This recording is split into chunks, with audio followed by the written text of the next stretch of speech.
आगे बात करेंगे अखिलेश यादव की। सपा अध्यक्ष अखिलेश यादव की मुसीबतें कम होने का नाम नहीं ले रही हैं। सपा के सहयोगी ओपी राजभर के बाद अब अखिलेश के अंकल ने भी एसी का झटका दे दिया है।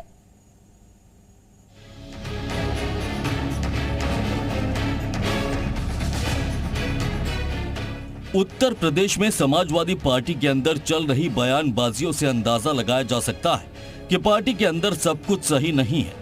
पार्टी के अध्यक्ष अखिलेश यादव को लेकर पहले सुहेलदेव भारतीय समाज पार्टी के अध्यक्ष ओम प्रकाश राजभर ने बयान दिया था।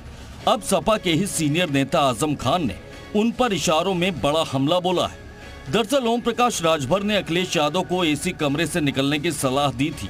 इसी सलाह पर आजम खान ने इशारों में अखिलेश यादव पर निशाना साधते हुए कहा है कि उन्होंने भी कभी अखिलेश यादव को धूप में खड़ा नहीं देखा। जिस दिन उन्हें धूप में खड़ा देखेंगे उस दिन सलाह जरूर देंगे। हमने उन्हें धूप में खड़े तो कहीं देखा नहीं। जिस दिन धूप में खड़ा देखेंगे उस दिन राय दे देंगे। राजभर के बयान के बाद ऐसे कयास लग रहे थे कि सपा में अब सब कुछ सही नहीं चल रहा, लेकिन अखिलेश यादव को लेकर दिए गए आजम खान के इस बयान के बाद अब ये बात लगभग तय मानी जा रही है कि पार्टी में सब कुछ ठीक नहीं चल रहा।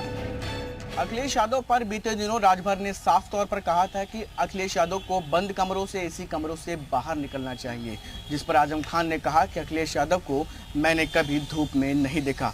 इसी के बाद सुभाषपा के राष्ट्रीय अध्यक्ष ओपी राजभर ने एक बार फिर चुटकी लेते हुए कहा कि आगे आगे देखिए अब होता है क्या। आजम खान के धूप में खड़े होने के बयान पर ओपी राजभर ने कहा कि मैंने जो बयान दिया था ऐसा नहीं कि चोरी और डकैती का बयान था। आजमगढ़ में कार्यकर्ताओं तक ने हमसे दबी जुबान में कहा था कि अखिलेश यादव को बाहर निकलना होगा, तभी पार्टी बच पाएगी।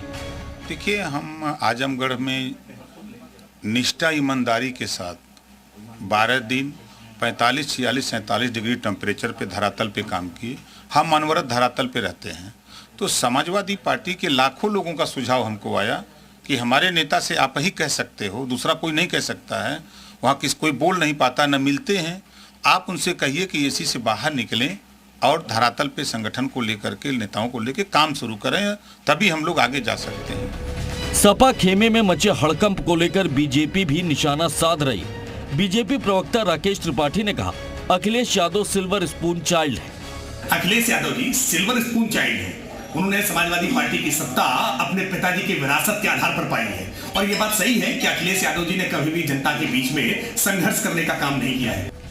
विधानसभा चुनाव के बाद ओपी राजभर अखिलेश के खिलाफ लगातार हमलावर है और शायद 2024 लोकसभा चुनाव के लिए वो नए साथी की तलाश में है। ब्यूरो रिपोर्ट, जी मीडिया।